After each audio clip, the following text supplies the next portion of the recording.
광림은 1979년 설립돼서 1993년 7월에 코스닥 시장에 상장했습니다. 주요 사업은 유압 크레인, 전기 공사용 특장차, 운송용 차량, 환경차 등 중량물 운반용 건설 장비 및 특수 장비의 제조 및 판매입니다. 재활용 장비 및 고충 작업과 중량물 작업을 수행하는 관절식, 직진식 크레인, 전기 공사 특장차, 노면 청소 등 환경 분야의 특장차와 군용 수송 장비를 생산하고 있습니다. 실적도 한번 확인해 볼게요.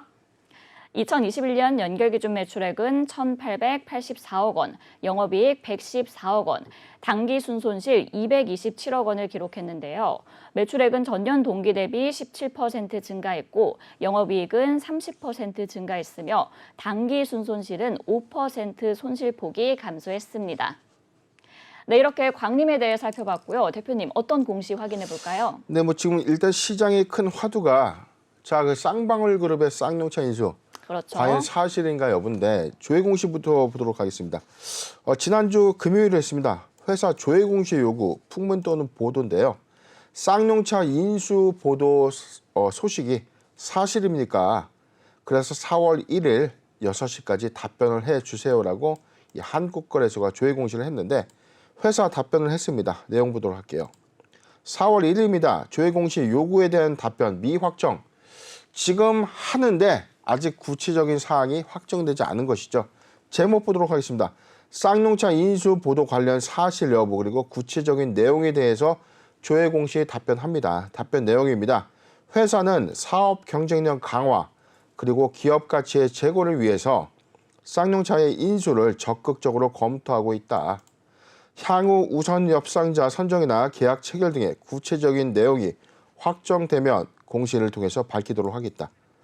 자, 이외에 특별한 내용은 없습니다. 네. 이게 뭐냐면 회사 지금 쌍용차의 인수를 적극적으로 검토하겠대요. 자, 그렇기 때문에 향후에 우선 협상 대상지의 어떤 선정이나 계약 체결이 있다면 이를 통해서 다시 재공시하겠다는 공시가 있었고요.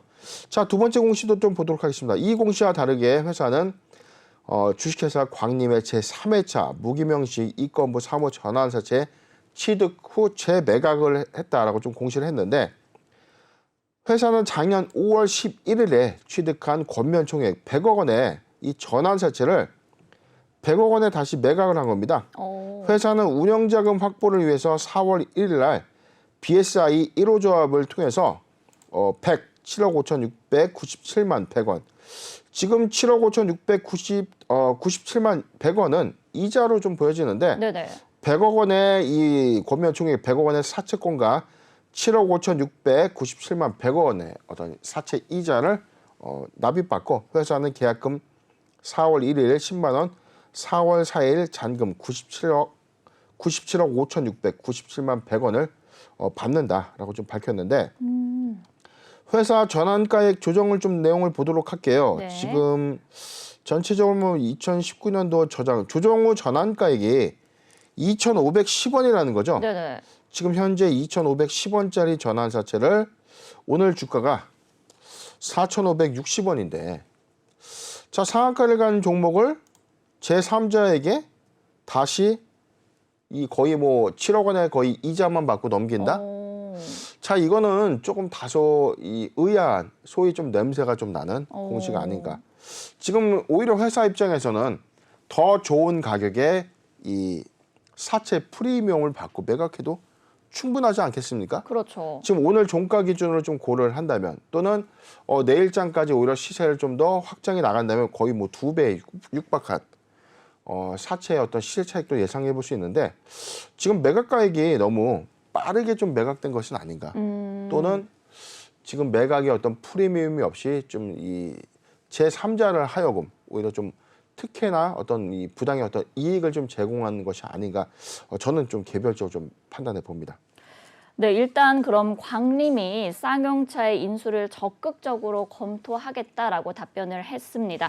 저희가 이제 바로 지난주 금요일에 쌍용차에 대해 다뤘었는데요. 일단 이 광림 컨소시엄이 인수 자체에는 좀 적극적인 모습인 것 같습니다. 아무래도 근데 가장 중요한 건 또 자금력 아니겠어요. 이 인수 자금은 어떻게 해서든 마련한다 치더라도 이 쌍용차를 정상화시키기 위해선 이 1조 원이 넘는 금액이 필요할 텐데 대표님 이거 조달 가능할까요? 사실상 뭐 이스타항공 인수전에서 고배를 좀 마시긴 했지만 회사가 그때 당시에 한 1,200억 원의 이 자금을 좀 조달을 했었어요.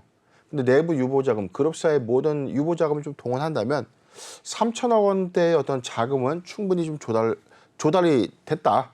준비가 되어 있다라고 지금 공식 발표가 좀 있었는데 이후에 계약 체결 이후에 1조 원 가까이 해당하는 운영 자금이 좀 투입이 돼야죠. 그렇죠. 단순하게 인수만 해서 청산할 건 아니지 않습니까? 그렇죠. 사업을 키워서 신차의 어떤 모델, 연구 개발비도 좀 투입이 돼야 되고 다시 이제 차량의 어떤 양산을 위한 운영 자금도 좀 확대를 좀 해 나가야 되기 때문에 사실상 1조 원 플러스 알파가 좀 예상되는 이 자금을 어떻게 좀 조달할 것인가. 과거에 에디슨 컨소시엄이 쌍용차 인수 관점에서는 3천억 원 플러스 알파를 어떻게 좀 조달할 것인가. 그래서 좀 내는 이 답변이 이 키스톤 PE와 강성부 펀드를 통해서 이 FI 재무적 투자자를 좀 유치했고 이에 따라서 자금 여력을 좀 충분히 조달할 수 있다는 어떤 희망을 좀 전달해 줬습니다. 네. 그렇지만 이제 중간에 모든 이 재무적 투자자가 이탈했고요. 결론적으로는 이 채권자의 어떤 관계의 지폐일까지 잔금을 지급하지 못하면서 최종적으로 계약이 좀 해지된 상태이기 때문에 지금 이 쌍방울 이 그룹에 이 쌍용차 인수에 대한 어떤 인수 대금 1차 인수 대금에는 이견이 없는 것은 사실인데 네. 이것도 사실상 1조 원의 어떤 이 육박하는 운용 자금에 대한 조달은 큰 숙제가 아닌가. 그리고 이 부분을 조달하기 위해서 어떤 구체적인 내용들이 이번에는 조금 더 현실성 있게 반영되지 않는다면 법원에서도 좀 인가가 되지 않을 가능성이 큽니다. 두 번 역시 뭐 일단 적임자가 있다고 해서 다 받아줄 수는 없는 거죠. 그렇죠. 한 차례의 사례가 있었고 이로 인해서 쌍용차의 모든 매각 일정이 다시 딜레이가 된 겁니다. 지연이 됐기 때문에 사실상 이런 부분들을 면밀히 좀 더 검토를 할 것이고요. 오히려 자금력을 좀 기반으로 하기 때문에 아마 우선 협상 대상지의 어떤 선정의 제일 그 가장 큰 부분은 자금의 어떤 여력 그리고 1조 원대의 운영 자금을 어떻게 조달할 수 있을지 자, 이 부분이 가장 중요한 숙제가 아닌가 판단해 봅니다. 네, 일단 좀 풀어가야 될 숙제일 것 같고요. 회사 측에서 이제 조달 방법에 대해서 이제 구체적인 좀 내용이 수반되어야 할 것 같습니다. 대표님 이제 근데 특장차 관련 사업을 하고 있는 광림이 이 완성차 관점에서 쌍용차를 어떻게 활용해야 될지도 좀 고민해봐야 될 것 같은데 어떻게 보실까요? 예, 회사의 지금 주요 제품 서비스 부분을 좀 보면요. 회사는 특장차입니다.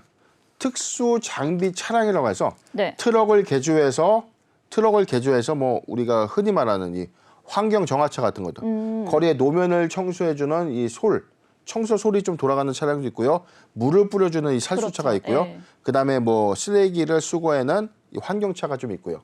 그다음에 우리가 전기 공사를 하다 보면 이 전기 전선을 좀 올려주는 이 크레인이죠. 크레인 차량부터 해가지고 특수 중량물 차량들을 모두 만드는 회사가 바로 광림입니다.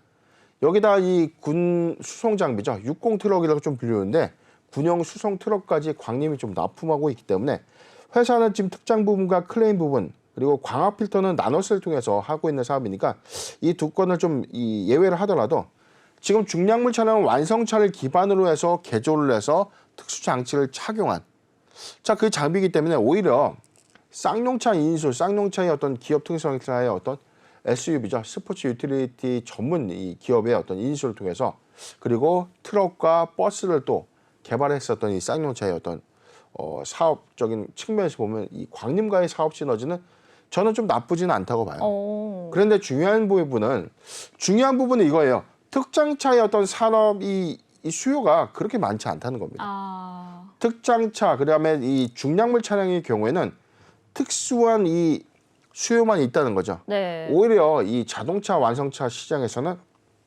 승용이나 승합이나 이동 수단을 좀 근거로 하는 이 시장 점유율을 좀 가져가면서 그렇죠. 수익을 좀 창출해야 되는데 특장차는 이 전체의 어떤 자동차 산업 시장에서 이 차지하고 있는 비중은 그게 좀 일부분이기 때문에 사실상 광림이 쌍용차 인수를 통해서 특장차 시장을 좀 더 확대해 나간다는 것은 좀 이치와 좀 맞지 않기 때문에 오히려 사업적인 시너지는 좀 있지만 이런 특장차 장비 장치를 좀 제조, 개발하는 이 회사에서의 쌍용차 인수 이후에 오히려 전기차 시장으로 빠르게 선행되는 그런 사업적인 어떤 관점에서는 시너지는 부분적으로 좀 예상해 볼 수 있지 않을까 저는 그렇게 판단해 봅니다. 네, 대표님 그럼 이제 전기차를 또 말씀을 해주셨는데 요즘 이제 전기차 시대로 전환하는 시점이잖아요. 근데 이제 디젤차의 강점을 지닌 쌍용차를 품는 게 좀 경쟁력이 있을까? 이것도 의문이거든요. 네, 그렇기 때문에 지금 골든 타임이에요. 쌍용차 입장에서도 지금 완성차 시장에서의 이 수소차 또는 전기차로서의 어떤 시장의 이 산업 변화는 이미 시작이 좀 되고 있지 않습니까? 네. 그렇기 때문에 지금 쌍용차도 빠르게 수소차라든가 지금 전기차로서의 어떤 이 산업 부분을 빠르게 좀 선회를 해야 되는데 사실상 지금 원매자가 나타나지 못했기 때문에 막대한 자금 투입이 사실상 좀 힘든 상황이죠.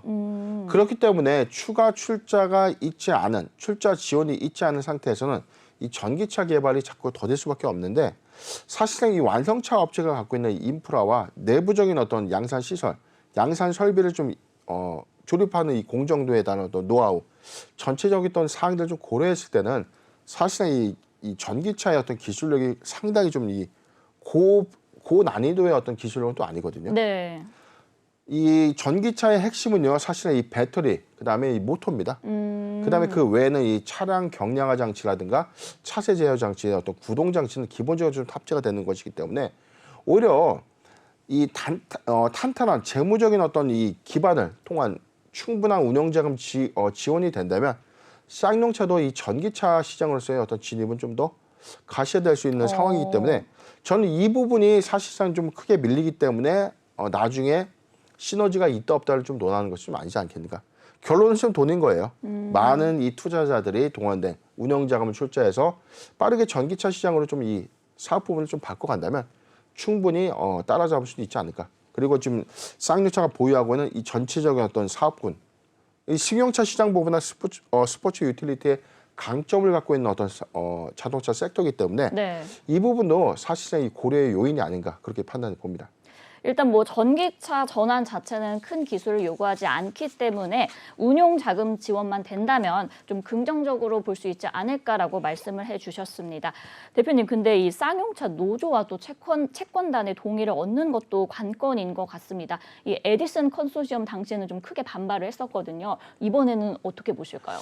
지금 채권단도 채권단인데 사실상 이 회생 법원에서도 지금 에디슨 이부의 어떤 선례가 좀 있었어요. 그렇죠. 오히려 쌍용차 인수를 기회로 해서 주가만 무려 뭐 어마어마하게 좀 급등을 했지 않습니까? 맞습니다. 그리고 나서 지금 그 회사는 현재 의견 거절을 받아서 상장 폐지 절차에 좀 들어가는 그런 지금 상태에 좀 놓여지기도 했고 쌍용차와의 계약은 모두 해제가 좀 됐는데 그렇기 때문에 다시금 지금 원매자를 구해야 될 쌍용차 입장 또는 회생법원의 입장에서는 두 번 똑같은 실수를 할 수는 없는 거 아닙니까? 그럼 안 되죠. 그렇다면 관건은 자금력인데 이 자본력을 갖출 수 있는 회사, 자본력을 충분히 갖고 회사를 정확하게 좀 잘 인수해서 경영할 수 있는 적임자를 찾아야 되는 것이 좀 숙제가 아닌가 좀 판단해 보는데 지금 채권단의 어떤 동의 절차에서도 사실상 관건이 있던 부분은 자금력이었어요. 지금 뭐 이 출자 지분에 대해서는 상당수의 어떤 이 출자 채권을 현물 출자로 지분으로 좀 받아가는 어떤 의사결정 이후에 거의 들어온 대금에는 뭐 상당수 채권자에게 쥐어가는 어떤 돌아가는 현금의 부분은 미미했기 때문에 네. 사실상 이런 건 관건적인 부분에서 채권단의 어떤 동의를 구하기 위해서는 현재 이 채권단으로 하여금 좀 지급되는 현금의 비중이 늘어나야 되는 숙제가 좀 있고요. 두 번째, 현금 지급분 이후에도 사실상 이 자금을 완납할 수 있는 자금 여력이 가장 중요한 포인트가 아닌가 생각해 봅니다. 네, 일단 뭐 관건은 자금 조달인 것 같네요. 실제로 인수가 무사히 성사된다면 너무 다행인데 이 에디슨 컨소시엄처럼 이제 주가만 띄워놓고 또 무산되지 않을까 걱정입니다. 대표님, 우리 투자자분들께 한 말씀 부탁드릴게요. 네, 지금 쌍용차 그룹이 4월 1일 지난주 금요일 그리고 오늘도 주가가 연이었었죠. 뭐 그룹주 전체가 다 상한가입니다. 뭐 쌍방울, 비비안, 미래산업, 광림, 나노스, IOK. 자, 지금 이게 사실상 누가 봐도 다소 인위적인 어떤 형태고 네.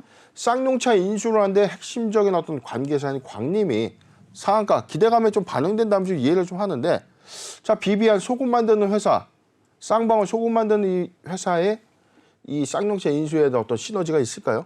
단순하게 쌍용차 그룹의 컨소시엄 기도 효과가 반영되더라도 지금 사실 이 과밸류로 좀 반영되는 어떤 흐름들이 좀 있기 때문에 주의를 요구하는 것이 좀 맞다. 왜냐하면 에디슨 EV의 사례가 있었습니다. 에디슨 EV가 사실상 세미시스코 인수를 통해서 에디슨 EV로 좀 상호를 좀 변경한 바 있었고요. 네. 이후에 지금 이 UNI였죠. 지금 에디슨 EV 그리고 최근에 SM그룹의 남선 알미늄 관련된 이 종목들이 쌍용차 인수 관련된 소식들이 좀 부각될 때마다 주가가 급등했어요. 그렇죠. 그러나 최종적으로 쌍방울 그룹이 쌍용차에 좀 인수를 타진하면서 나머지 주가는 오히려 반대의 흐름, 즉 급락하고 있는데 오히려 쌍방울 그룹 관련 종목들은 일제히 좀 상한가를 가지고 있는 흐름이기 때문에 지금 주의를 해야 되는 이 부분이 좀 맞다. 네. 좀 차트 잠깐 보도록 하겠습니다. 네. 광림 오늘 이 가격 제한폭가 좀 상승해 있는데요. 지금 현재가 부분만 좀 보더라도 지금 광림의 경우에도 지금 어제에 이어서 오늘도 좀 상한가인데 전체적인 어떤 흐름을 좀 본다면 지금 1700 3월 24일을 기점으로 대량 거래가 좀 수반됐던 거죠. 네.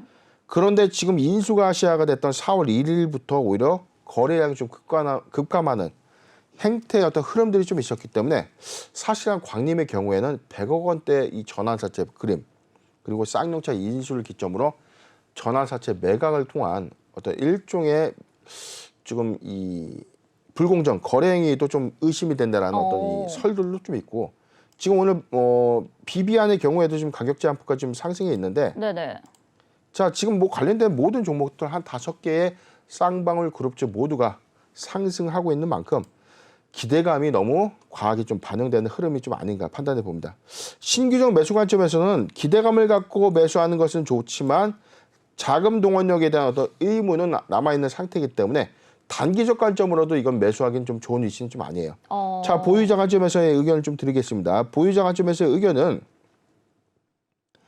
자 보유자 관점에서는 3,200원 3,200원이 이탈되지 않는다면 3,200원이 이탈되지 않는다면 보유 의견을 좀 제시해드리고 네네.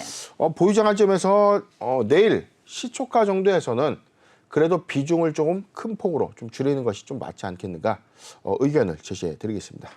네, 이 광림 신규 매수는 추천하지 않는다 말씀해 주셨고요. 이제 보유자 관점에서는 3,200원이 이탈되지 않는다면은 보유를 하시면 좋을 것 같습니다. 모멘텀이 좀 일시적이기 때문에 이 에디슨 EV의 사례도 있으니 반드시 주의하셔야 된다고 말씀해 주셨습니다.